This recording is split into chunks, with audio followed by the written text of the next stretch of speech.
You're coasting with Fine Time.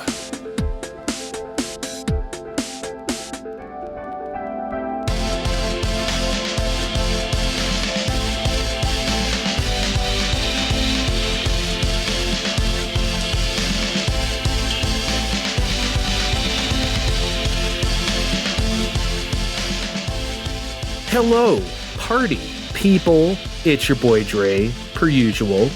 And the music you're hearing this intro actually is by my guest today, so I'm really happy to have him here. His name is Andrew Elmore. Thanks a lot for joining me, man. Hello, I'm honored. Thanks for having me on, man. I'm really glad you're doing this. This is great. I wanted to do this kind of topic for a while, was banging around in my head, and then you stepped into my life like a shining beacon of Red Book Audio, and now we're here. We're going to do this. Right on. So, if you don't mind, tell the audience a bit about yourself. This is a question I hate when someone asks me, so I'm going to ask it of you. So, since you haven't been on Fine Time before, and just tell us a bit about yourself, please, Andrew. Yeah, let's see. My name is Andrew. I am out here in Seattle. I'm a designer and composer, I guess. I make the video games. Spent the last half decade or so over at Bungie until I very suddenly was no longer at Bungie. So now I'm back freelancing. This industry, man, I tell you. Yeah, it's we're in for a ride, man. Yeah. Yeah, it's tough out there. Well, I hope land on your feet. Maybe by the time this airs, you will. How about that? Some good karma. Thanks, man. Appreciate it. Let's find out. Or we just jinxed it. One of the two. No, this is a good luck. Fine Time is a good luck podcast. It is a fine time here. You're going to have a fine time. Didn't you piss yourself at a McDonald's earlier today? I would never do such a thing. That is just a rumor. That is an unsubstantiated rumor. Would never do anything. You're going around. I don't know, man. See, that McDonald's Sprite, though, I tell you what, I just can't. Sometimes I can't help myself. It's just you ascend to another level, and you're no longer concerned with things of this, earthly plane, this mortal coil. No, this is bodily functions. Who gives a fuck? Yeah, this meat mech I pilot around. Oh man, we're out here blowing the Lord's bubbles, baby. This shit ain't nothing to me, man. Sorry. All right, now that I've derailed the train before it even left the station. We're going to have many derailments. That is the nature of this show. Oh yeah, we're going to have a fine time. Definitely. I do want to know about your approach to music. You say you're a composer, and you definitely are. I've listened to a number of your projects. You have a lot of varied stuff. So it might be unfair to ask you, like, what's your approach? Something so general. But I guess maybe a better question is, what's your seed sometimes? Do you just have an idea like, oh, I want to create a soundtrack for this, and then you just go, like, you have the idea first? Or are you like the noodle, or you just start messing around with stuff and then it becomes something? Usually the second one. I know people like to, when people are talking about like artistic process or whatever, I know everyone likes to be like, no, I have this weird abstracted, esoteric, ethereal process that's barely confined within the space of my own brain, but I like to doodle around and make cool sounds. Unless it's specifically something that I'm being, paid for, and like working on for a game or whatever, in which case it needs to fit the game. Right. I've had a few releases that are just like, what if there was more Ridge Racer 4 music that wasn't as good? Or what if someone spent too much money on importing a bunch of old FM synthesizers and then was like, hey, what if I made a soundtrack to a fake Mega Drive shmup? And I love that one. I've heard that one. It's really great stuff. Obviously, we're going to link all this, anything you're talking about here, to your Bandcamp and stuff in the description. I apologize in advance to everybody. It's really good shit, guys. Trust me. He's being far, far too humble. But yeah, with that said, we can get to basically, because you clicked on this, I don't know why I always say that. I guess I'm going to continue to. we just want to talk about some music moments in games, things that made us, whether it's just like we got to a level and it's like, oh man, that was cool. It fit the vibe so perfectly. I'll never forget when I first heard that. If it's something dramatic from a cutscene, if it's whatever, right? However we want to interpret that, that's what we want to do today. So yeah, I guess we can just get started.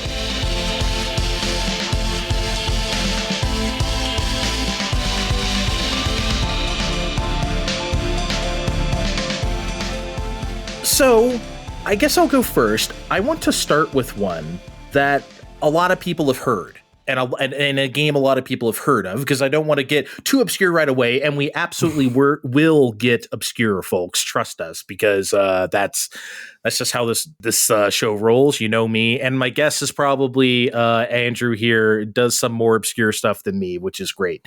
Oh dear. So I just want to I wanted to talk about the original Resident Evil, of which I know you're a Resident Evil fan. Oh, by the way, I'm going to link this in the description too. You did a great video on Resident Evil Dead Aim, which I fucking loved. Dude, this thing was great. Like, appreciate it. Thank you. I want everybody to check that out. Go. It's kind of a video essay gameplay mix thing. It's really cool. Of which I'm going to tell on this guy here. He composed his own soundtrack for his own video, which is just fabulous. I am doing the OK symbol right now. Just chef's kiss. Just really good shit. I'm sorry. I'll stop embarrassing you. So it's all good. So before I get to my experience with Resident Evil, I want to hear yours, because you're younger than me. I'm an old man. So I played the original Resident Evil as like a teenager, like when it came out. I'm assuming you did not, as like a little tyke. So no, I would. So that was what, 96 when that first came out here. Yeah, I would have been like 3. I know. I feel bad because like now I'm having those moments now that I'm 30 and have 2 kids and all that crap. Like I'm just like, now I feel like the old guy sometimes. I'm like, I don't even know, like that just, I guess that makes it worse. I'm going to stop talking. Anyway. You're getting to no, you're right. You're at the age where you're going to start feeling it. So it's your turn now. We're getting there. But yeah, I think like I was definitely aware of the franchise growing up. I didn't do well with horror growing up as a kid in general. Okay. I love horror now, but as a kid, I think I just had an overactive imagination. It was very easy for me to like freak myself out, get inside my own head about stuff. So I think the first like full length like zombie movie that I watched, if we wanted to just like totally extrapolate this thing, was Dawn of the Dead, I believe, and that kind of, I guess, broke the seal a little bit. I was way too young and that movie scared the hell out of me. For a while. But then after a while sitting with that, I was like, oh, I'm good now, actually. This stuff rules. So I think Resident Evil, I was definitely aware of it being a big game franchise type thing, but that was throughout the like, I don't know, early mid 2000s. I had friends that played those games and stuff. I messed with 4 a little bit in the middle of it on a buddy's GameCube at one point.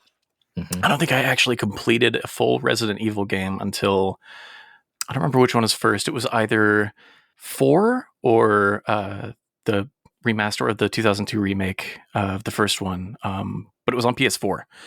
So I did not actually sit down and complete a Resident Evil game until, I don't know, not even a decade ago, probably. Okay, yeah, because I remember, I think like Resident Evil 2002 and Resident Evil 0 came out on PS4 in like 2015 or something like that. So that it probably could have been then, yeah. Yeah, somewhere around there. And I was just like, man, at that point I had seen like what felt like most of the stuff in a lot of the mainline games and stuff throughout just, cultural osmosis of being in and around games. But since then I've, I guess, played most of them a couple times. A lot of different ports of that first one. Yeah, no, I love that series, and it's weird and stupid, and I love it when it's at its stupidest. Hence the Dead Aim video. But that is a stupid game, and it's beautifully. It's really good. It's honestly, it's high art. So, but yeah, that's cool to hear that you came at it from that angle and became a Resident Evil appreciator versus like I'm 14 and I'm just like, oh, Resident Evil, it says Capcom on it. I guess I'll buy it. What the fuck is this? You know, because I'm going to the arcade every week and playing Capcom games, and I buy one at home, and it's like this isn't what I signed up for. You know, what's this survival horror shit? But yeah, I fell in love with it quickly once I understood what the game wanted from me. And I think everyone's first experience with the old Tank Controls Resident Evil might go something like this, where you're stuck. You're in a real rough spot. You're on the second floor. You have like 7 bullets left in your gun. You have like 2 shotgun shells. What the hell am I going to do? I don't have any keys to get in here. There's zombies in every hallway because I couldn't really kill them before. I need to get safe. I need to get out of here. You need to exhale for a minute.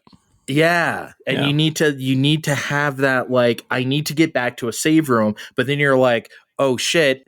If anybody is anything like me, they're like, where the fuck am I going? You don't want to really look at the map, because sometimes I have the thing where I look at the map and then I get out of the map and then I'm like, oh shit, I didn't realize this guy was 3 feet away from munching on my neck.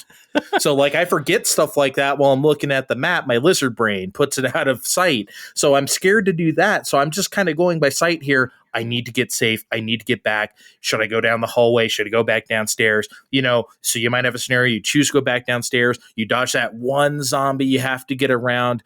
You see the next door. Holy shit. I hope this is it. And it's it.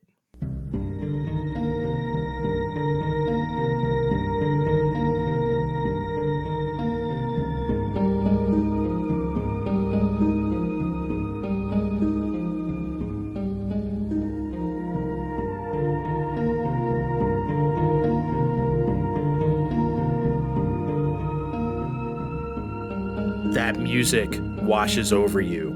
That save room music. It is like I'm telling you, there's a lot of games that rely on your fear of stuff, not literally something like a horror game, but just like, oh man, am I gonna make it? Oh shit, I'm there. Like sometimes you can feel that in a harder Castlevania where it's like, oh man, it's a save room around. Oh man, here it is, right? But that doesn't have the music. This has that calming, soothing. I don't know if it was intentional. I'm sure it was just to signal to the player, hey, there's a typewriter here and there's a box here, you can get your shit or whatever. I'm not sure they intentionally meant like, oh man, they might be on the run. Oh, here's a save room. This is really going to relieve them. Maybe they did. I don't know what the geniuses at Capcom were doing. I would assume they did. That seems like a game design thing. Yeah. Really? Yeah, what makes you say that? If you're making a game that's designed to stress people out all the time, wouldn't you want some contrast in there?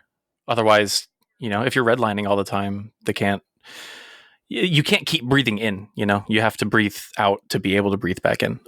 So I think if you're making a game that is about limited resources and inventory management and, you know, intentionally trying to scare people, you want to be able to give them at least some kind of solid ground, right? A room that's not going to cause any problems, where they can just like chill for a minute and do all their inventory management and like save and like feel rest assured that like my progress has been recorded here. Mm-hmm. And even that, like, it's still Resident Evil. You're still balancing ink ribbons in your head, right? Depending on the game, I guess. But if we're talking about like, you know, OG ass Biohazard ass Resident Evil, which I always am, by the way. I only like the Tank Controls era. So I love Tank Controls. I also played through 6 a couple weeks ago, and that game also rules. I will happily talk about that all day long. Oh, really?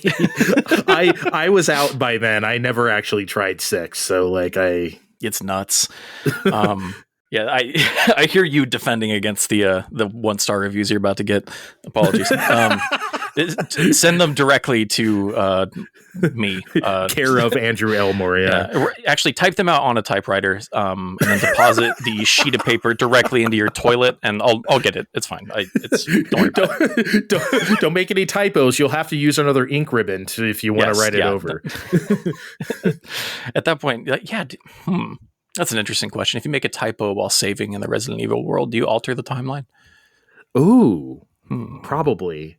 That gets into a multi. Oh yeah, you'll fall into like a black hole. You know what? That's how Wesker did his whole thing. I'm not going to worry about it. But that's an interesting take, and thank you for your big brain. I make video games mind on that, because honestly, I wouldn't have thought about it that way, because I would just think it was kind of a happy accident. But you know what? You're right. Oh no, I think there's no way. Yeah, I think you're right. You're right. I think you were experiencing the attended. Look, God. Even a stopped clock. Fine time.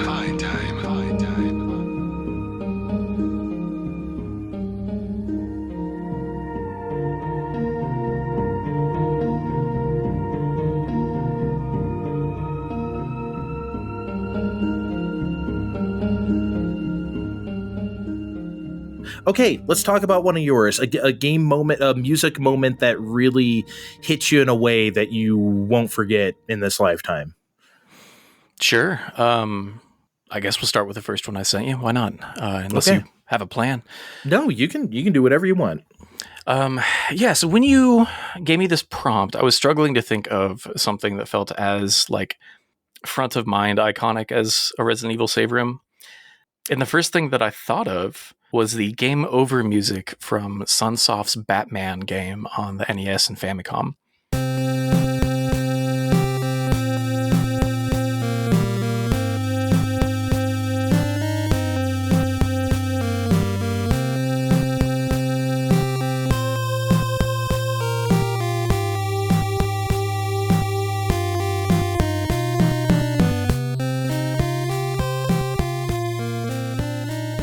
It's a great one. That is a great song. Well, every song there is great, but that is a great one. It is. I like that a lot. I like that whole soundtrack a lot. I mean, Sunsoft in that era in general was, of course, unstoppable. But I don't know. This all the music in that game is exceptional, I think. But the first time that I played it and game overed, because it's also a difficult video game, that track hit me like a semi-truck full of bricks, man. I do not listen. Far be it from me to care about the batting gentleman. I'm not into the comic books.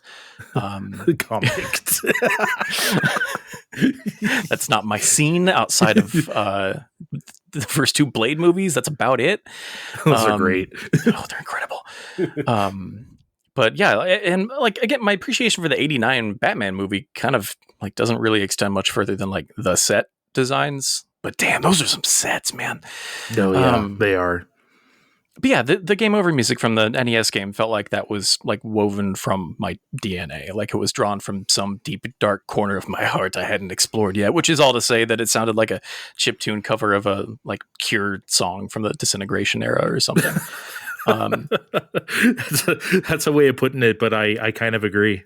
Yeah, I mean, like that's a lot of what I was raised on was like a lot of 70s and 80s goth rock and early hip hop, and then like playing a lot of NES games as a kid. So like that's where I learned hooks, was playing Mega Man and listening to Depeche Mode and New Order and stuff. So a lot of the way that I think about music is formed out of that, and just something about that track just like hits the goth rock vibe so much harder than anything I've ever heard on the NES sound chip before. And it just, I remember I don't remember much about the first time that I sat down and played that game, but I remember just sitting there at the game over screen, letting that loop. Yeah, it's a good one. I didn't really listen to it that much until later in life. Like when the game came out, my friend had it and I played it there and I thought, oh shit, this game.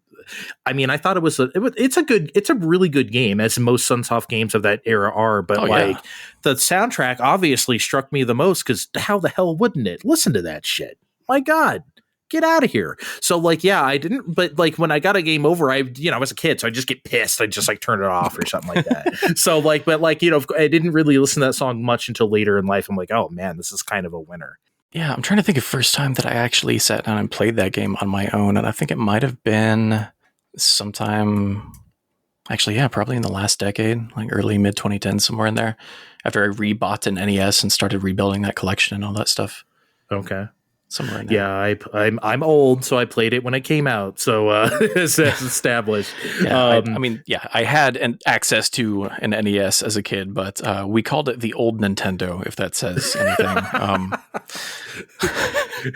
Yeah, sometimes that can happen. I mean, there isn't a whole. I mean, yeah, there is old systems older than NES, but like I think I played a lot of Atari 2600 stuff in like the early 90s because my neighbor had one. Right. So, and then they still had it. And I had the Super Nintendo, whatever, were up to date, but they still had that thing. So that's how I played a lot of Atari. So yeah, sometimes like, you can get the stuff before, your time from some weird avenue, I guess. Yeah, totally. I had access to a 2600 grown up as well. That was also a big part of a lot of that stuff. And I think that was also like helped me understand a bit of the context of games as a historical thing as well. For sure. Growing up having a bunch of quote unquote old consoles around at the time. But anyway, sorry. Yeah, go ahead. No, I just wanted to ask you, what's your favorite song on Disintegration? Oh man, what? Come on, okay, I'll tell you mine. Okay. Okay, hit me. It's a title track. Yeah, that's fair. You can't fuck with it as far as I'm concerned. Nor would I deign to. That is mine. I know it's an impossible question for a lot of people, but for anyone who's into this record, my buddy Evan introduced me to this record. Maybe, I don't know when I met him, 20 years ago, almost now 15, 20 years ago. I knew Cure stuff here and there, but like, I don't know. And then he's like, oh man, okay, I'll listen to this album. Oh wait, it's everything people says it is. Wow. And then, but yeah, the title track can't beat it for me. Yeah, that's a damn good one. I might go Prayers for Rain. But I mean, whatever. Like, the whole thing. You're splitting hairs. I know. Like, it's it's my favorite album from my favorite band because I'm nothing if not a parody of myself. So yeah, any of them is fine by me. Just one last shout out to Naoki Kodaka being absolute genius.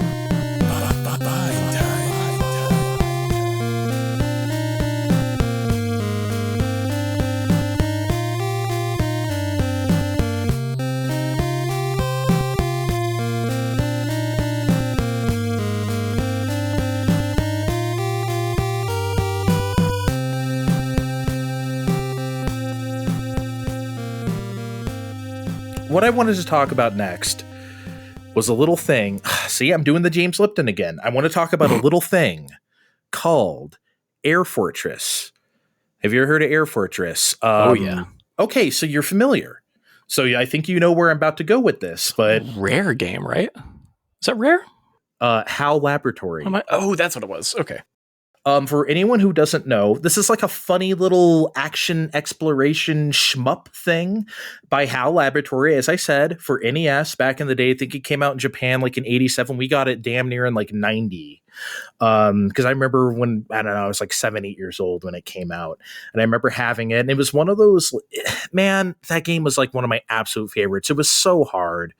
It was so tough. And so, but it was just so much fun. So the cycle of the game is this. It begins with like a short shmup section to get to like the titular Air Fortress. Then you go inside the titular Air Fortress. Yes, I like to say titular because it's funny.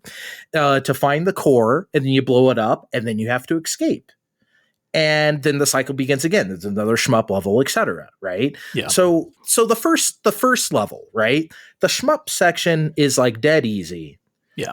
They want to get you into the side-scrolling section to do some like Blaster Master stuff real quick. Exactly. And then the Air Fortress itself isn't too difficult. There's no real twists or turns or anything. And then you blow up the core, and then the exit is like right there. So you just leave. Okay. So they get you right into it. The second level is a much different story. Yes. The shmup section is much harder. The enemies are a lot harder and more aggressive inside the Air Fortress. Like, remember that guy that looks like you, but it's like red. It's like a clone, and you just kind of like if you're not really prepared for him, he just kind of like shoots you in the face and you're dead. It's rough, man. You're really in the shit, right? They're not fucking around with you this time. So finally, you work your way towards the core.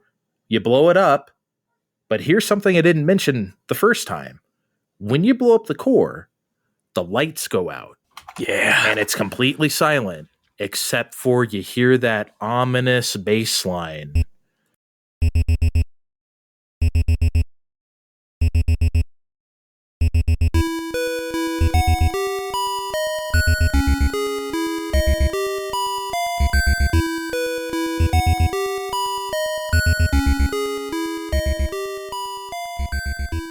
and then it quickly gets accompanied by this like creepy tune to go along with it.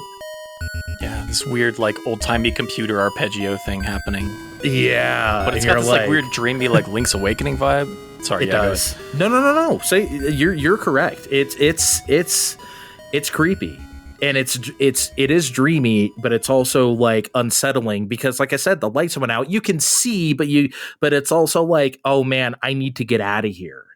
And it's like, and you better have seen that escape hatch on your way to the core, because if you didn't, oh buddy, you better fucking find it quick. Like you better find that thing, you know. And then and as you're getting out, the screen starts shaking more and more, and it's like, oh man, and there's no timer on the screen. I think that's the scariest part. You don't know how much time you have left to escape. It's all visual and audio cues. It's just shaking, and it's like, holy fuck, how do I get out of here?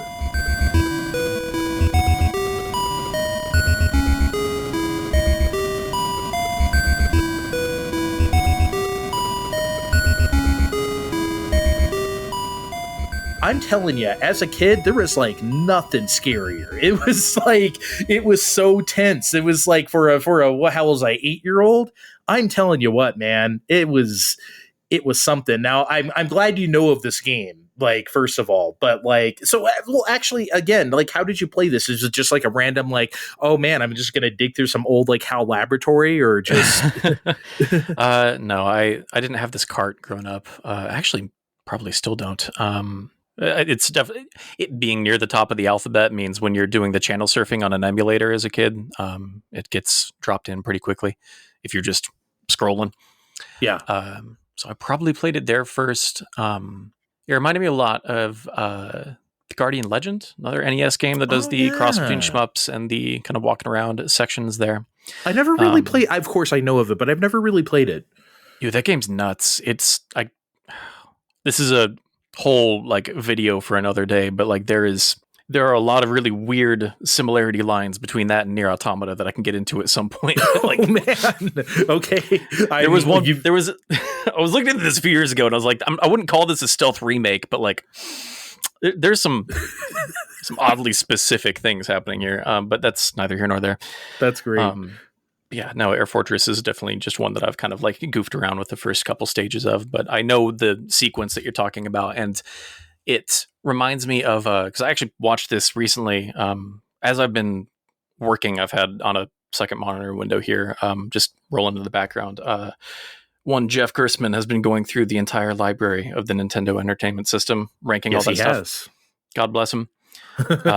And he did that in Air Fortress recently, so that was refreshed for me. But yeah, it's that section in that game is cool, I think, to look at now, because it's like the flip side of the opening in Super Metroid, where they are having that timed escape sequences, like a what do you call it, a set piece moment. Yes. Mm-hmm. As they're like a big, extravagant, complicated technical feat, and making everything look flashy and expensive on the Super Nintendo, and just being a big, cool cinematic blockbuster moment, right? But it sure was, yeah. But Air Fortress goes the opposite direction. It's quiet, and it's a word that I'm looking for here. It's claustrophobic almost, I think. Yeah. In the darkness there.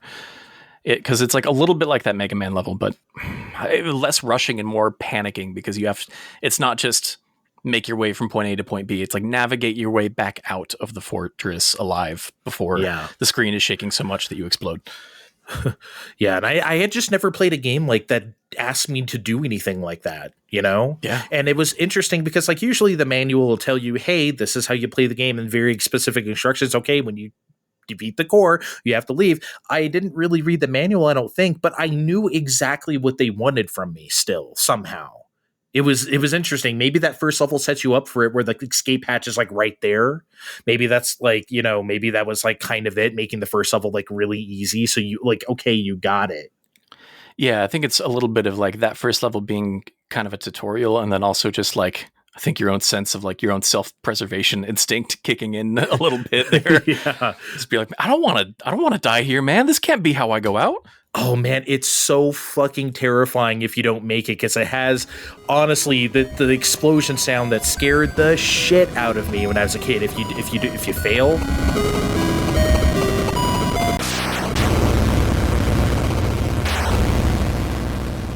That's such a good missile command explosion.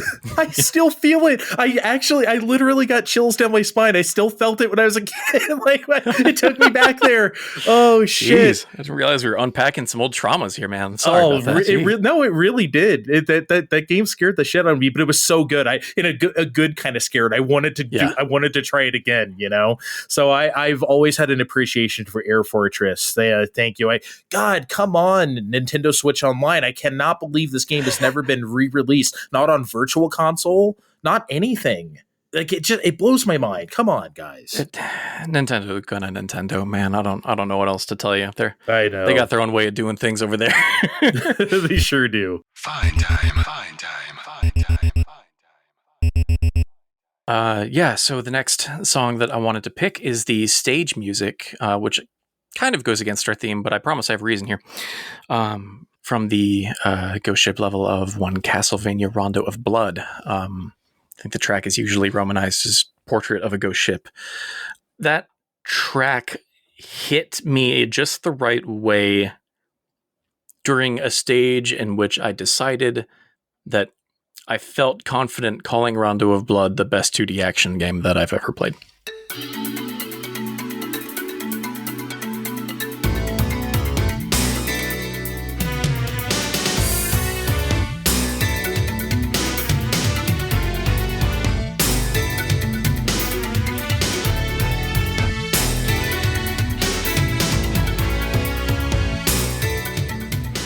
And I think I probably still feel that way all these years later, having played it a lot more. That's legit. And I think the music there is just masterful. It's like Castlevania 4, the Super Nintendo was kind of the tipping point, I guess, where that series, the music went from being 8-bit orchestrated symphonic speed metal to these weird jazz odysseys, and then they start kind of mixing and matching these things together over time after that. Yeah. But Rondo of Blood, I think that was probably the first one that shipped on a disc with Redbook audio, right? Yeah, it has to be. I can't think of anything else that would have been earlier. It for sure is. There can't be anything before that. Yeah, I'm not talking about floppies for the X68000 a compact disc. Right. Because PC Engine CD was 88 or something, it was super early. Yeah, and then Rondo was 93, and then the X68K version was also 93, but that's not what we're talking about. No, it's a different game. And then that's different. So, anyway, so the soundtrack is full of all of this incredible PCM rompler work, which is I'm trying to figure out how in depth and dorky I want to get about this, and I've decided I'll just go all the way, and you can cut it out if it's obnoxious. No, go for it. I love this shit. No, go for it. So throughout, I would say the late 80s into the early 2000s, you have a lot of music, especially with any kind of soundtracks, film, television, games, whatever, is kind of built out of these rack-mounted synthesizers that are doing less synthesis and are acting more like glorified samplers that are taking samples and building instruments out of them, I guess, if that makes sense. Mm-hmm. So you have all of these sounds that are trying to ape the sound of real instruments, or just going all the way out there with stacking as many effects as possible and layers and getting really weird and textural with it. And they're based off of these PCM samples, and sounds are stored in ROM memory, so people call them romplers instead of samplers, etc., etc. But Yep. That's where a lot of, especially if you're looking at video game soundtracks from the CD era, all of that stuff was done on instruments like that. We're talking the Korg Triton and the Roland JV1080, Korg M3R. Whatever. It doesn't matter. There are a long list of instruments that I have been slowly tracking down because the yen is really weak right now. So I've been importing them through proxy sites from Japan, so that I can use them to make music like this for people that are making games that look like PS1 games, because that's been what I've been doing lately, and it's incredibly fun. That sounds like such a blast. Yeah, dude, it rules. I love using old crap to make stuff. sound fun the hard way. I don't know. What am I saying? Anyway, Rondo of Blood is all leaning on all these PCM samplers for all these sounds, and I think it's just such a really like expertly assembled palette of leaning into the cheesy fakeness of those instruments and using them as their own thing, and not pretending that you're conducting like an orchestra or a big band or whatever.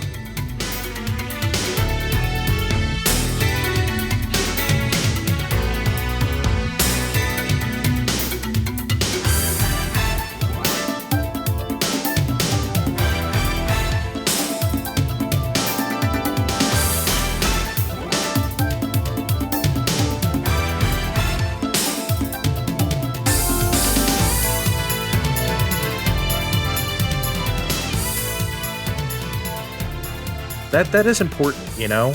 And I think that's like, you know, I think that's like why it was so important as soon as like the Lin drum came out, like Prince mastered that shit right away because he never tried to treat it like real drums. Nope. And I think a lot of people tried to do that. And I think that was like the mistake, right?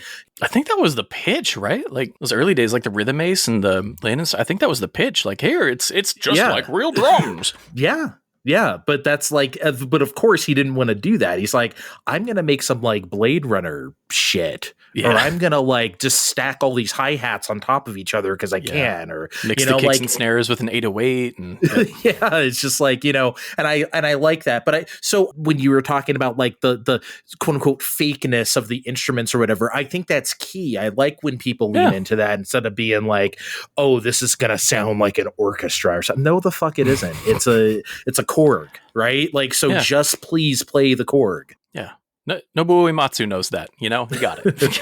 Yeah, he did. And I think a lot of people did. And there's a lot of really brilliant composition work being done in that era. And I like a lot of it. But this is just one of those songs that just like hit me so hard as such a crystallization of like this particular vein of Castlevania. I do love Symphony of the Night. I love the N64 games, the PS2 games / one of them had an Xbox port. But like, I never really got into a lot of the quote unquote Igavanias. I've never played the like mobile games or whatever. I'm a huge Castlevania head, but almost all of that is pre-Symphony. Okay. In terms of stuff that I've played the most. I like it all, basically. So yeah, no, totally. I just haven't played a lot of the other later stuff as much yet. But, yeah, you will. You will, I think you would like some of the later DS stuff like Portrait of Ruin or Order of Ecclesia, especially. I love Portrait of Ruin, especially because you can tell when it's like one of the Yuzo tracks right away. Like it's unmistakable. Like he only did like a handful of songs for each of those games. He didn't really do the whole soundtrack, but when it's his, you know it. You know. Dude, it's so good. If we can go off on a Yuzo tangent for a minute, I love that dude has been just going through and taking all his old, like, I think it's probably stirred on a little bit by what he did for the Etrian Odyssey remasters, but he's just been going through all these old tracks and like running his old MIDI through different old instruments and putting that stuff up on YouTube and stuff. Like that dude is living the dream. He's living the life that I thought was impossible for mere mortals, but maybe he isn't one. So oh no, he's ascended way beyond us. He is the ActRaiser. We're the floating baby. It's fine. The cherub, whatever. Yeah, we are.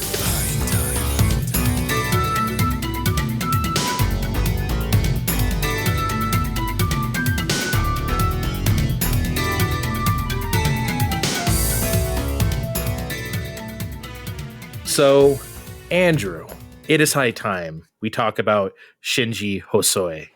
Let's do it. Because he's maybe, I don't know, it's hard to say who's the best ever. I mean, we just talked about Yuzo, right? But for me, he's like top 3. It's up there. Top 3 for me, for sure. His music hits me in a way that before I even had words for it as a kid did. And that's because his music came to me through Dragon Spirit. The classic Namco vertical shmup where you're a dragon, as the name implies. That's why it's so cool that it's like it's not just the usual sci-fi stuff. It's like a fantasy shmup. You know, you get to go over mountains and caves and volcanoes, raging and shit rivers, like raging rivers. It's so cool. that jungle area just is so otherworldly, huh? It just makes you feel like, at least it makes me feel like it's just something not of this planet, because it's not. It's the Dragon Spirit planet or whatever. But but for just gameplay wise, for anyone who is curious, it's like one of those like ground and air attacks, sort of like Namco's previous game, Xevious. Yeah, but it's just now it's a dragon. So it's a fantastic game. But I did not fall in love with Dragon Spirit from the arcade. For me, it was the NES port / remix called Dragon Spirit: The New Legend. And that's where I fell in love with the soundtrack. So are you familiar with this NES version of Dragon Spirit by any chance? No, I know you played like TG16 and... Yeah, so I've played like ports of the arcade version a bunch. I've never seen a cabinet. And then I've played the PC Engine version a lot. I currently have, shout out to Brandon Sheffield, I have his copy of Dragon Spirit on PC Engine.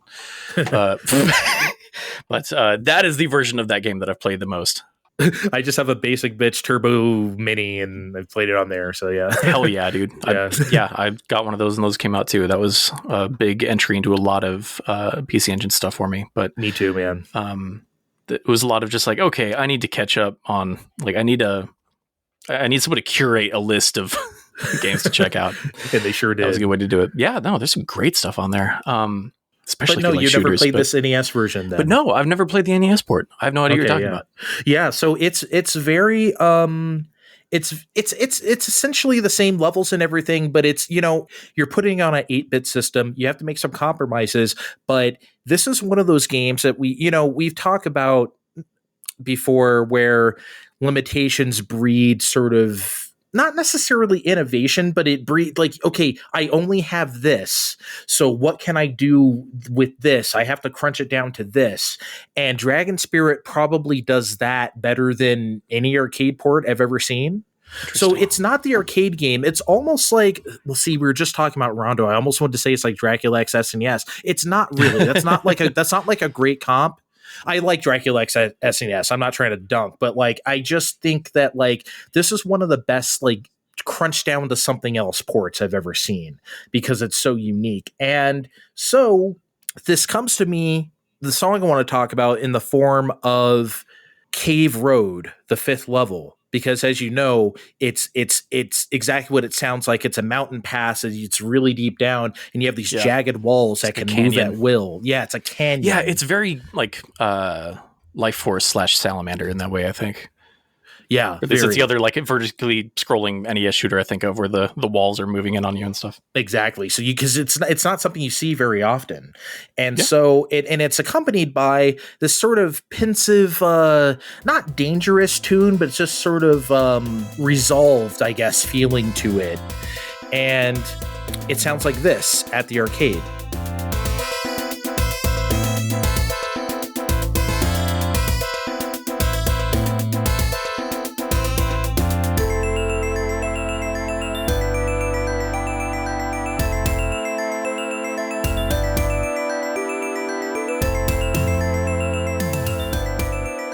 And, obviously, you hear that, you can't crunch that down to a 8-bit sound chip.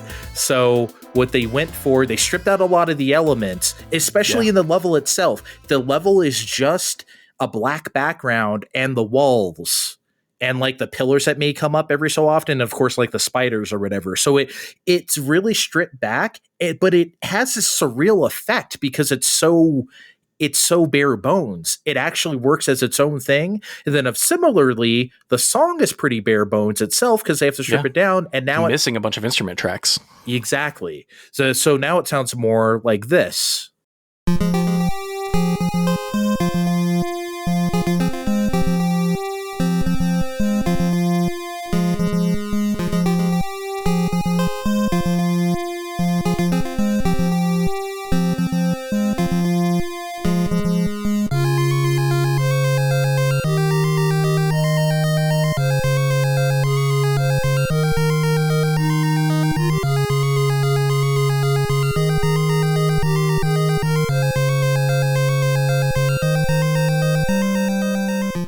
It's so weird to hear it like this. Yeah, it's so wild. It's kind of like you ever listen to the Famicom Disk System startup screen for Zelda 1?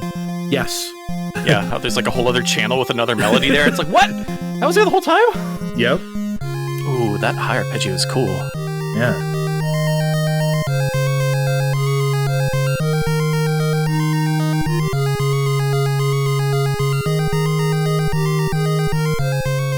And I think, to me, it's like the definitive version of the song. It adds this, like, because you can't do as much, it adds this level of almost what I said before, like resolve, and like just sort of like it has a touch of, I don't want to say sadness. I feel like that's like too overused, right? But maybe it's just a bit more morose than before, or melancholy somewhere. Yeah, melancholy, right? It has a certain air to it that I think, to me, makes it like the ultimate version. I love the arcade soundtrack. I think Dragon Saber is even better. Yeah, probably. I love Dragon Spirit and Dragon Saber music so much, but for some reason, this particular NES version of this particular song, Cave Road, is the one that hit me. And of course, you know, the NES version is so easy. I felt really proud of myself, like it was the first shmup I ever beat. You know what I mean? So that was me after Life Force. Be like, yo, I used the 30 lives code, but yo, dude, I beat Salamander on TurboGrafx 16 Mini. I fucking got up and jumped up and down. Hell I thought I would punch a hole in the ceiling. Holy shit! Yeah, I was so excited for that because like the ending sequence, I only had like 2 lives left, and I'm like, "There's no way I'm gonna fuck this up." Right? Then when it starts speeding up, I have one more life. Oh, when you're running through the like trench run or whatever. Yeah. Yeah, exactly. And I had one more life than I thought I did because I crashed. Nice. I'm like, oh, that's it. Oh, wait, I still have another life. And then I made it out. Oh, that's awesome. I freaked out. It was the best. It was the best thing that happened to me during lockdown. But anyway, yeah, that version of Cave Road, I think, is just absolutely sublime. I want to give a shout out to Masakatsu Maekawa, who appears to be, as far as I can tell, the person who did that arrangement. Okay, good. Because I wasn't sure if it was Shinji Hosoe himself who did the NES arrangement or someone else. I figured it was somebody else. I have to imagine that dude has been working too much nonstop his entire life to have time to sit down and do a Famicom conversion of a bunch of trackers. That's what I thought, right? But you never know, right? So, but I mean, it sounds like someone took the time to sit down and like do this quote unquote bespokely, you know? Like it's got that like fake delay, like the echo thing once the second phrase comes in and all that. Like someone spent a lot of time making sure this was appropriately, I don't want to say unsettling because I feel like that's a little bit short selling what's actually happening there. I think it's more complicated than that, but like, I don't know, it's just it's a good combination of melodic stuff. And I think they took out the right elements to make it fit the very different energy level of this version of that stage, I guess, if that makes sense. Because none of the NES versions have sound of drum tracks. Really? So like, none of them do. So it's almost like Rygar, in which it relies on the bass track to like really carry this rhythm. So none of them have any drums. So it's such an interesting take. Coincidentally, I rely on Rygar to carry my rhythm as a human being. I think it rules, dude. I love Rygar. Rygar is my favorite NES soundtrack, straight up. That is my answer. My favorite 8-bit soundtrack of all time is Rygar. There are a lot of answers to that question that I think I would just be like, yeah, sure. All right. Yeah, I'm fine with that. This is one of them. So you said Rondo earlier, favorite 16-bit action game. I'm like, yeah, and mine is, mine is Elysia Dragoon. And it's like, okay. Another perfect video game.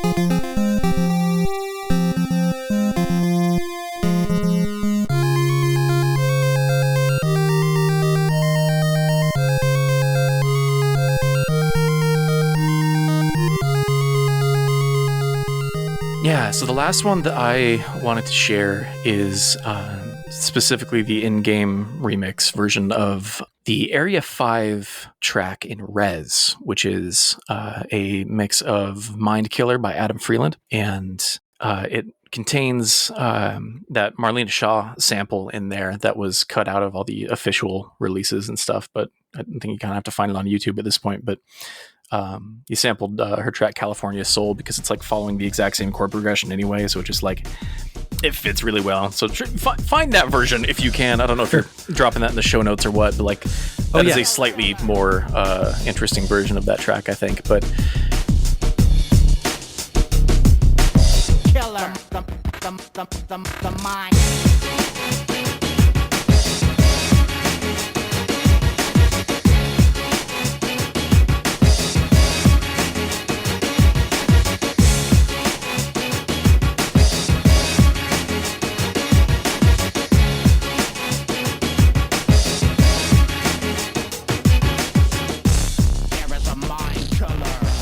Rez in general, like I mostly picked this song to try to represent all of Rez for me. Rez, please talk about Rez. Can I make a confession first, though? I've only ever played like the 360 version, like a little bit. That's like my entire history with Rez. I imported a lot of stuff for Dreamcast. I never got around to Rez for some reason. So like that was the only time I ever played it. I don't know how different that version is from other ones, but that's my only Rez. No, that's fine. That's where I first played it. I knew of it before that, but I didn't have a PS2 during the PS2 era, and that's the only way it was released here in the States, was on PS2 for a while. Yeah. Actually, you can't see with this current camera angle. Hold on, let me just scoot this a little bit, see if we can. Yeah, there it is. Oh, look at that! Look at that fancy. He has a Rez poster on his wall, framed all nice and everything, folks. It's pretty good. It's a retail launch poster from 2001 from Japan. I like Rez. That's so super cool. Yeah, you heard of this Rez thing. Yeah, Rez is a formative work for me. Kind of the formative work for me. If anyone's not familiar, it's a weird, like, rhythmic on-rail shooter. Think like Panzer Dragoon or whatever, but musical and cybery and of the precipice of Y2K era. Made by a team of art dorks within Sega called United Game Artists. Kind of during Sega's peak weird era in the end of the 90s there, when they were just throwing things at the wall to see what would stick. This was developed kind of in tandem with Space Channel 5, which is another musical rhythm game by a lot of the same team members, just very, very different vibe. I don't know if this is a joke or a real thing, but someone on that team mentioned the practice of like, yeah, we'd work on Space Channel 5 during the day, and then 5 o'clock the lights go out and the music comes on and it's Rez time, and I saw it on Rez. Space Channel 5 by day, Rez by night. Exactly. And for the longest time it was I don't want to say trapped on old hardware, because like you can still buy it on Xbox Live or whatever, but like it's not easy to come by. And throughout most of the like 360 generation and stuff, I didn't have Xbox Live because buying a Wi-Fi adapter for the Xbox was expensive, and I was a kid. Yeah. I had to spend that money on guitars. I spent a lot of money on bullshit. And the router lived on the other side of the house, right? So it was, back in the day for me, it was like Chrono Trigger cost $80, so you're only going to get like a game every so often, right? So. Yeah, exactly. Better make it last, right? Yep. So I didn't have any way to like do any of that, and then I found the cubed disc at some point, QUBED, which is a release of 3 games from Q Entertainment, which is yes, I don't want to call it like a revival, relaunch or whatever of UGA, but it's Tetsuya Mizuguchi, who, if you don't know him from Rez and more recent stuff like the other things that like Enhanced Experience has been doing, you probably know him as the Sega Rally guy. Yeah. We don't need to get into all of that stuff at the moment, but Mizuguchi is a cool cat. He's an extremely cool cat. Rez is my favorite thing. Period. Like it's like a game or just like work of art in general. And consistently over these long years, it's been my biggest source of just like creative inspiration and refreshing. And that game will pull me out of a depressive pit real easily, which is nice. It's short. It's like an hour long to play through the whole thing. But it's kind of a score attack thing. It's not hard. It's a very easy game, but you can make it hard on yourself if you want to. It's very, I think, elegantly designed that way. If you really want to start score chasing and like combo building and all that stuff, you can do that. But just like getting through the game, point A to point B, is not too bad for a kind of arcadey style Sega game of that era. Yeah, for sure. And yeah, so there's 5 stages. The 5th one being this big like extended thing with like a boss rush at the end and all that stuff. But the 5th one is where the game starts getting weird and artsy, and it kind of, instead of trying to put you inside an artist rendition of a computer, like some Johnny Mnemonic, I need to get online shit. In cyberspace, like actual physical, like the totally floor and shit like that. Yeah, like a lot of the aesthetic of Rez is kind of defined by just a black empty void and a lot of vectors. Everything is built out of like vector art, and it's beautiful. And I think what Rez is actually trying to do is get at the core of some slice of the infinitely broad human experience. Mm-hmm. A lot of the quote unquote research for Rez was like, let's go do a bunch of hallucinogenics at a festival on the other side of the planet and take a bunch of pictures and just, see what happens. Yeah. Like there's a lot of, in, development diaries and stuff, there's a lot of like, oh yeah, we wanted to make the video game equivalent of a Vasily Kandinsky painting, where it's just like, yeah, we want to give people synesthesia, or like try to, simulate that and just connect as many senses as possible. So like, every re-release of Rez has had some weird thing attached to it, right? Like when it came out on PS2, which by the way, don't play it on Dreamcast if you can avoid it. Kids at home, it runs at like 20 something FPS. It's not. Yeah, I know. It was like, I know the PS2 version. Usually, like it's Dreamcast 60 on PS2 and everything up. Yeah, were not like great at the time, but yeah, it's 60 on PS2. So definitely, yeah, and it's also in the States on PS2. So yes. But I mean, at this point, to get Res Infinite on like anything at all, it's on everything. Yep.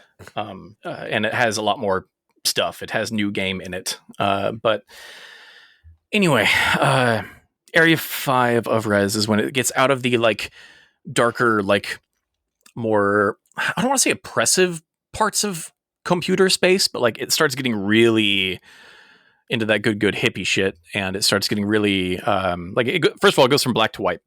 So everything is like this empty, instead of an infinite void, it's like a place where like life is being birthed, and they're like doing all these weird cuts to these like awkwardly translated phrases about like the conception of life itself on Earth and all this crap. And like it's getting really like heady in a way that's super dorky and adorable. I love it. It's so good. I love when games just embrace, okay, this is what we are. We just got to go full bore. Yeah, it's absolutely like stoned at Denny's philosophy kind of thing, like that's you know what I'm talking about? Like it's true. No, it's true, but it's great. I love that shit, I really do. But like it's not trying to get too deep and stuff with it. It's not like Joe fucking Rogan or whatever. Congrats for that being the first time I've dropped an F-bomb on a podcast. Just that dude brought it out of me. We said plenty before this. It's okay. Quiet down. I don't know what you're talking about. Okay. I've never sworn a cuss in my gosh damn life.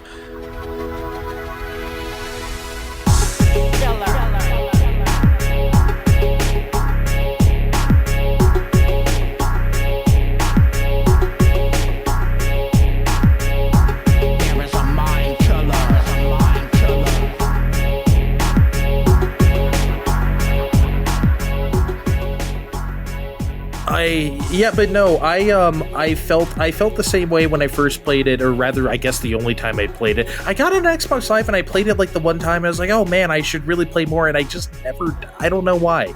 I really want to play that game again. But yeah, I remember when it went from black to white, and I know exactly what you're talking about. It not just filled in the space, the void. It's like it just made it feel like, okay, we're getting to somewhere now. Yeah, and it's also like there's weird things that are not really spoken. I mean, nothing's really spoken in that game for the most part, but like throughout that game up until that point, enemies are these just like weird polygonal masses of like, it looks like how someone would depict like a visual depiction of like a computer virus or whatever. And I think that's the kind of quote unquote narrative conceit of the game, is that you're, trying to get through a like primordial computer basically and do some hacking or whatever to save it or whatever. I don't know. It was the 90s. Yep. The game didn't come out until 2001, but it was developed. It's the 90s. It's still the 90s. Yeah.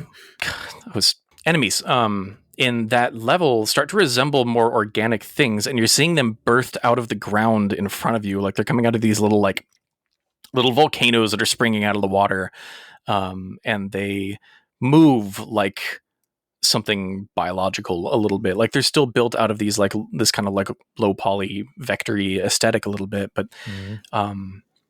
these things are like life is happening around you, I guess, and it's dedicating itself to a bit of some kind, for better or for worse. And just this song is just a jam, and it keeps going through the whole like 15-20 minutes of that level, and it just keeps building and expanding and exploding, and there's just all this really cool huge set piece stuff happening throughout it, and all of your actions, all of your verbs, everything that you're doing is adding to the music. That game quantizes your inputs down to, I want to say 16th triplet notes or something like that. Wow. So when you're mashing on the fire button, or if you're building up combos and you can do the Panzer Dragoon thing where you hold down the button and paint the cursor over a bunch of enemies and it'll lock onto them. Then you let go and it like homes in on. Yeah. But it will do that in a way that's musical. So you are interacting with the music of the game the entire time throughout. So listening to the Rez soundtrack is a very different piece of music than listening to a recording of someone playing Rez. That's everything from just like 808 snare hits on your blasts or whatever to just like bringing entire other pieces of music in and out as it goes. It's just really, I know now that idea is not as novel maybe as it was 23 years ago, but it works so damn well for me. It's really great because it's one of the few games where the music becomes you, I guess is the best way I could say it. It's so cool in that way. And I know like I was so impressed when I like realized what was happening whenever I pressed fire. It was making a thing, and then I started jamming on it. You know what I mean? It's like, yeah, man, shit. you play along with it. I could really like, yeah, it's great. You're having a jam session with a video game instead of your dumbass friends in the garage. Maybe that was just me. But playing Rock Band or whatever. I'll just make growing up like, oh, well, the kid up the street has a drum set. That's a lot harder to carry, so I'll bring my guitar up there and we'll set up. Yeah. Got X hours until his mom gets home off work. So you always have to go to the drummer's house. You can't be taking that shit unless you have one of those. Oh man, have you ever played with one of those 70s and 80s kind of like the hexagonal like drum pad shits, like the fucking like, I don't know what they're called, but like, yeah, I have something sort of similar to that right now, where it's just like a very small electronic kit that I use as a MIDI controller. Yeah, but it's not quite as cool as those big hex kits from the 80s. No, it's definitely, those were insane. They just, especially if they lit up or did other like things that were cool in like 1981 or whatever. I just thought that was, whenever I saw that in a music video, I'm like, these are the coolest motherfuckers on the planet Earth. Like I need to. And you were correct. Yeah, like just to be clear, that was objectively a correct statement.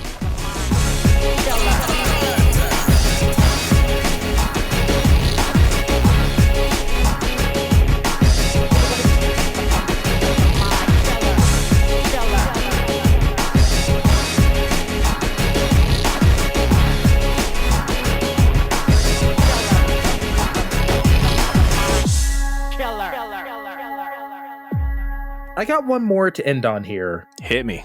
It is also fairly obscure, and it is also by HAL Laboratory. Have you ever heard of an early SNES game called HyperZone? Oh, that sounds really familiar, but not like off the top of my head. When you said HAL, I thought you were going to say something very, very different. I have to find the name of the track so I don't goof this up here, because it's crucial that I get this correct. Okay. Yeah, go ahead and talk while I try to find this glorious piece of music here. All right. Well, okay. So since you don't know, I'll tell the audience as well. HyperZone is an early SNES game. As I said, it's a Mode 7 rail shooter. So, like, you'd think that kind of thing would be popular at the time, but I've never met another person who has actually played it besides myself. I got it randomly for Christmas in 91. because we got the Super Nintendo. All I had was Mario World for 4 months until Christmas. I've seen this game. Yes, it's Have got you? the whichever cotton game it is that does the thing with the mode 7 on top and bottom at the same time. Mm-hmm. I always think of it as the other game I remember that does that. Yeah. So I got this game for Christmas in 91. Hell yeah, dude. And I loved it. And my mom probably just got it because she saw the box. And it's like, oh, a 9-year-old. She was like, that looks like Space Harrier. Dre will love this. Yeah. And she was absolutely correct. I should Nice. text her one day and say, do you remember getting me this 35 years ago or whatever? Well, she probably doesn't. She probably just picked it because she thought the box art was cool. Anyway, so like I said, it's a rail shooter. There's 8 stages. Each stage features a fantastic song by one Mr. Jun Ishikawa. And Jun Ishikawa is now known for Kirby, of course, and has probably mostly done that since, but back in the day, he was just a HAL laboratory man. So he just did whatever assignments he had, and this was one of them. And I feel like this is probably the last game he did before Kirby's Dream Land. You can hear a little bit, sneaks in sometimes, but and it's a what we might call a SPC 700 masterpiece. He really works that SNES, I tell you. Especially you know what I'm talking about. Like the early stuff on SNES before people really knew what they were doing. It just sounded so Super Nintendo-y, for lack of a better term. So I've turned one of my Super Nintendos into a synthesizer. Okay, because my brain is it had been replaced by a tightly packed bundle of worms at some Your point. brain is perfect, you were trying to say. Very normal and functional. No, I bought a cartridge that has just like a MIDI port on the back, and you just stick it into a Super Nintendo, and you can use the sound card on the Super Nintendo as a synth. That sounds so cool. And yeah, it has all these built-in like default palette of like that slap bass sound and those strings and stuff, like things the that trumpet, the horns, the SNES trumpet, exactly. That we always talk about. Yeah. And so like a lot of that stuff is built into like the Sony DSP chip. I think I might be talking out of my butt here. But at some point you have people like over at studios like Square and Quintet and stuff like that you've got people that are going hard making their own samples for this, right? Like they're not just making breaks, they're going in and like cutting out their own sounds to use in this in the Super Nintendo sound chip. Well, right? yeah, Secret of Mana and Trials of Mana are like clinically insane. Like with the sample work, it's some of the best sample work I've ever heard. Yeah, and it's Earthbound has been talked to death and all the weird like sampling stuff going on in there.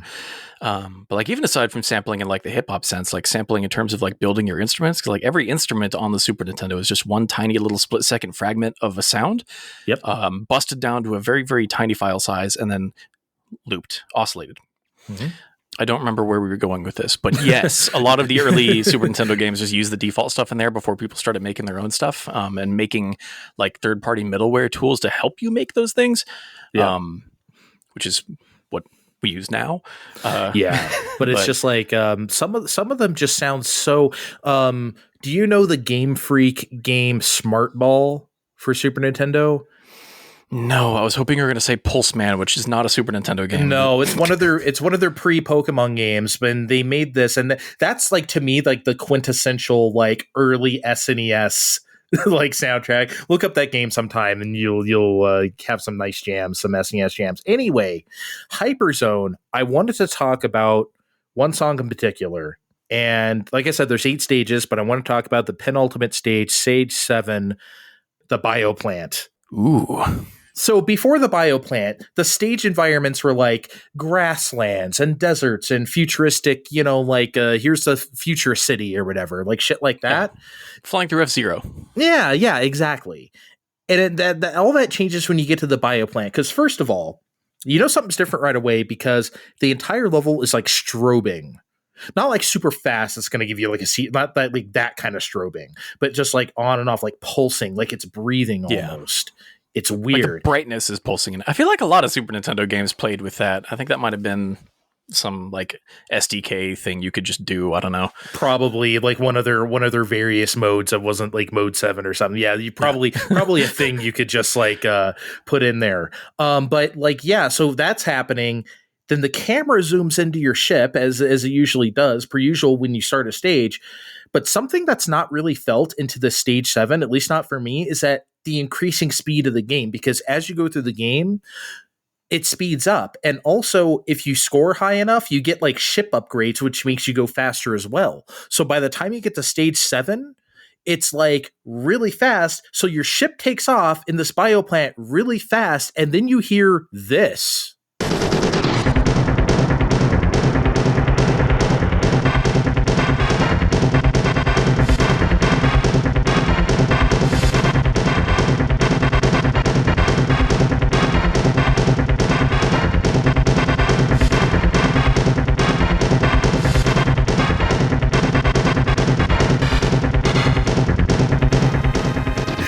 I'm like, holy shit, what the hell is going on? And then like there's like these eyeball enemies coming at you, and they're like zip right at you, and it's like, oh shit. And like I said, the whole thing is strobing. You're going really fast, and it's like, it freaked me out. And I died in like 10 seconds. And that was my last life. And it was game over.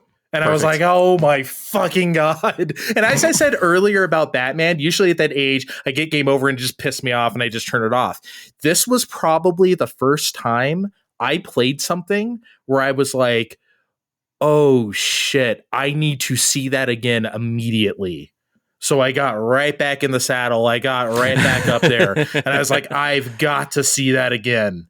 And I got back there. Yeah, I've got back there again. And I just was like, I'm going to beat this fucking game. And I did. It's not a super hard game. It's probably even easier than Star Fox as far as like, well, Star Fox isn't a super easy game, but just like, you know, like it's as far as rail shooters goes, it's not really trying to challenge you too much. It's trying to show you a lot of cool stuff. I think it's one of those, it's like Axlay where it's, well, that game's kind of mean, but exactly. It really wants you to see cool shit. These drums, man, unbelievable. I want to isolate these drums and then just like loop sped up footage of either the Matrix Reloaded, the big cave rave. Oh yeah, or the one at the beginning of Blood with that New Order remix, or the Blade with the New Order remix and the blood coming down from the sprinklers. But this kind of music, if you think about it, in 1991, when like industrial and techno just kind of started to meet a little bit, you know? They were always kind of friends, but then sometime in the early 90s, they really started meeting each other, and I guess Jun Ishikawa heard it. Yeah, this is 2 years after Pretty Hate Machine, right? So if you want to use that as the... Oh, but check this.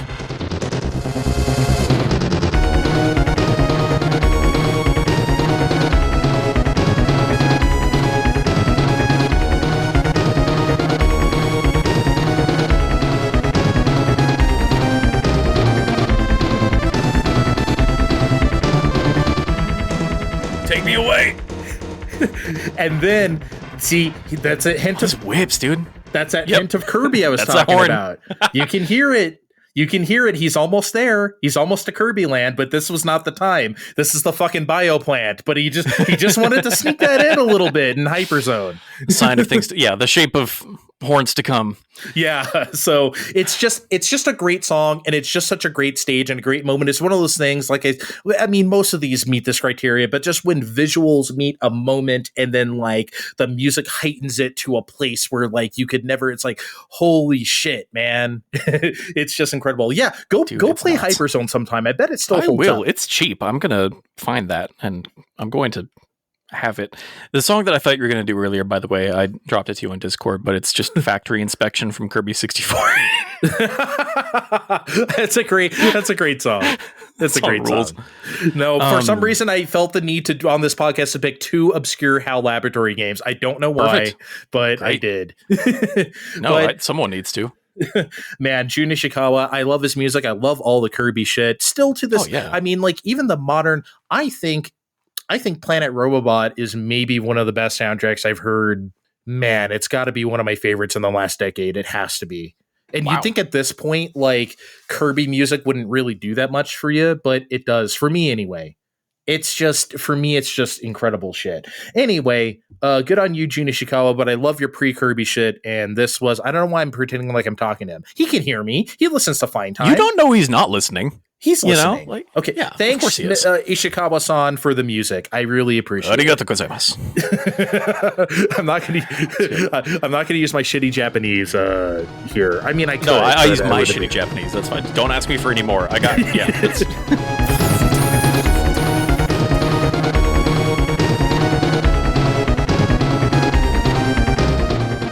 I really, once again, appreciate you coming on with me here to do this. I said, I thought of this concept and you were it. I didn't really want to do this. Like you came right along with it, with the concept. You were here. If I wasn't going to do, I mean, I could have been really boring and did this by myself, but I didn't really want to do that. So maybe someday we can talk about some, I don't know, do that 3-hour podcast on Shinji Hosoe as promised. Sure. Yeah, man. I've got all these Shin Megami Tensei CDs over here on the wall next to me. Let's just start rifling through them and see what happens. Yep. It's hashtag content. Every single last one of them. Yeah. Every damn track. Let's go. All right. As I said, thanks for joining me. Look in the description of this podcast to find more Andrew's links and the links on social media to Find Time Podcast. See you next time. Bye. You're in line for one more